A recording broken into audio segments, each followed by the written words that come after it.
You'd think the red-bellied woodpecker would have a striking red belly, but it doesn't. Red-capped would have been a more apt name for this omnivore, since its brightly colored crown is more eye-catching to bird watchers than the little red on its belly. The red-bellied woodpecker feeds on insects, berries, and nuts. It has even been known to catch flying bugs midair. This species is most common in the north and northeast regions of the US. The acorn woodpecker drills most often into oak trees.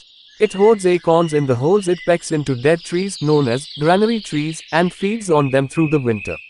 It rarely ever feeds on wood-boring insects. Acorn woodpeckers nest in groups of up to a dozen or more and seldom stray from oak woods. The red-headed woodpecker is completely covered in a rich scarlet hue from its neck up, making it very recognizable and alluring. It is no wonder why the red-headed woodpecker was a favorite of the famed ornithologist John James Audubon. This woodpecker favors groves, farms, forest edges, and orchards. It used to be very common in eastern North America, though its numbers have been decreasing for many years. To match its striking look, the red-headed woodpecker has an unmistakable sharp chirp.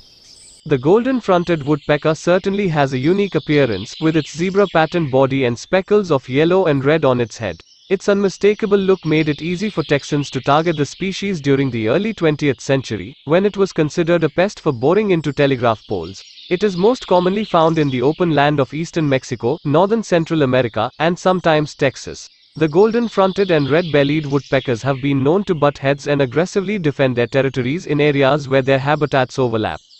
White-headed woodpeckers have small red spots on the crowns of their white heads, paired with mostly black bodies. They prefer mountain pine forests in the western US and feed more on pine seeds than any other North American woodpecker. This species has been known to stay relatively quiet and undetected. While woodpeckers usually have 4 toes, this one stands out for having just 3. This aptly named American three-toed woodpecker often nests in conifer trees like pine and spruce, feeding primarily on spruce bark beetles. The three-toed woodpecker is especially vulnerable to the climate crisis. Audubon scientists estimate that a global increase of just 5.4 degrees Fahrenheit will lead to significant habitat loss for this bird. 2. A close lookalike of the downy woodpecker, the hairy woodpecker is small with a long black beak and black and white feathering. It resides in dead forest trees and feeds off insects and sometimes leaking sap. The hairy woodpecker keeps a straight-back posture and can be found nesting at sea level or high up in the mountains. The downy woodpecker is the smallest of all North American woodpeckers. It is also probably the most familiar to people because it doesn't shy away from towns, city parks, backyards, or vacant lots. The downy is small, reaching lengths of about 5.5 to 6.7 inches. Males are distinguished by a small red patch on their heads. They are attracted to open woodlands and are most noisy in the spring and summer. The ivory-billed woodpecker is the third largest species in the world and the largest living north of Mexico. Unfortunately, due to habitat loss, this bird is critically endangered and possibly even extinct. During the IUCN's last assessment, in 2020, there were believed to be only 1 to 49 mature individuals left. 3 During its prime, the ivory-billed woodpecker was common in the US Southeast and Cuba. The indigenous peoples of North America used the ivory-billed's long white beak for decorations and trading.